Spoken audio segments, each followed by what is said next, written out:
નમસ્તે. આજે મે મહિનાનો બીજો રવિવાર છે, જે આંતરરાષ્ટ્રીય સ્તર પર મધર્સ ડે તરીકે ઉજવાય છે.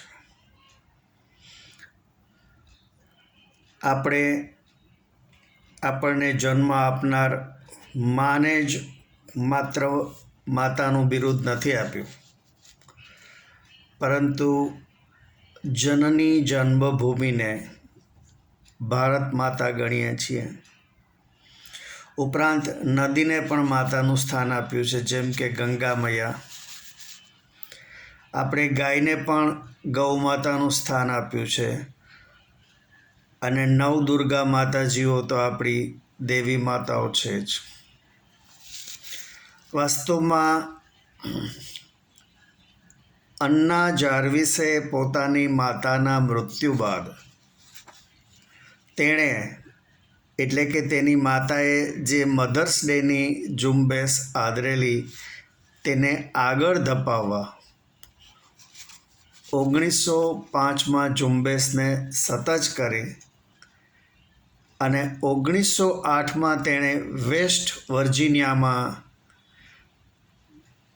મધર્સ ડેની પહેલી ઉજવણી શરૂ કરાવી.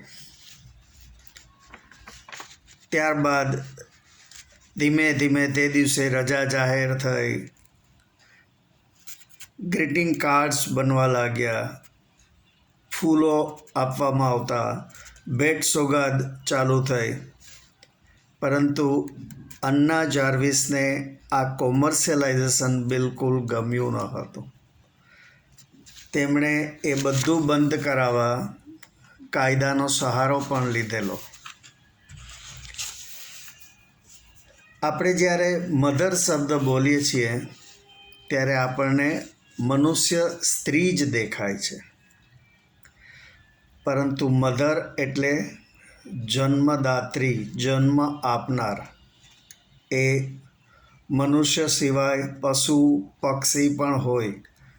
પશુ પક્ષીઓમાં પણ જન્મ આપનાર માદા પોતપોતાના બચ્ચાઓની ખૂબ માવજત કરે છે અને સતત તેનું રક્ષણ કરે છે. એટલે કે તે માતાઓનું પણ જીવનમાં ખૂબ જ મહત્ત્વ છે. હું એક યુવાન બહેનને જાણું છું, તેમનું નામ છે કરુણા. કરુણા નાની ઉંમરે વિધવા થઈ, પરંતુ તે પહેલાં તેને એક પુત્ર હતો.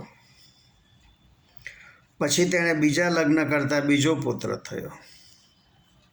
હવે બંને પુત્રોના પિતાના નામ અને અટક જુદા જુદા છે,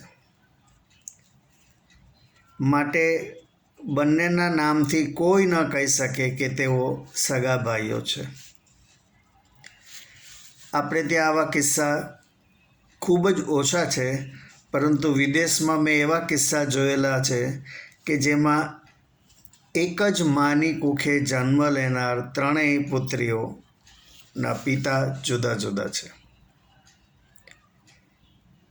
ઉપરાંત ત્યાં સિંગલ મધર્સ પણ ઘણી હોય છે, જેને કારણે ઘણા દેશોમાં પિતા કરતાં માતાના નામનું મહત્ત્વ વધારે ગણવામાં આવે છે. ખરેખર જો વ્યક્તિના નામ પાછળ માતાનું નામ લખવામાં આવે તો કરુણાના બંને પુત્રોના નામથી તેઓ બંને સગા ભાઈઓ છે તે સ્પષ્ટ થઈ જાય.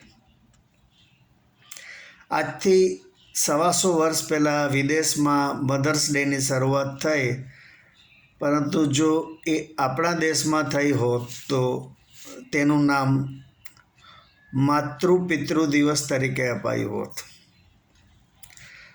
જન્મદાતા માતા પિતા બંને હોય છે. આપણે ત્યાં માતૃદેવો ભવ, પિતૃદેવો ભવ કહેવાય છે.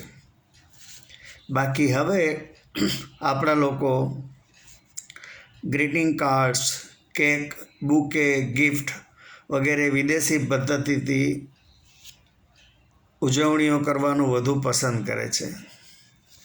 આ પાશ્ચાત્ય સંસ્કૃતિનો આપણા પરનો પ્રભાવ છે.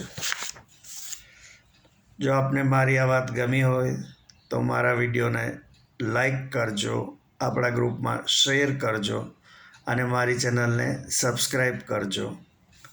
આભાર. આવજો.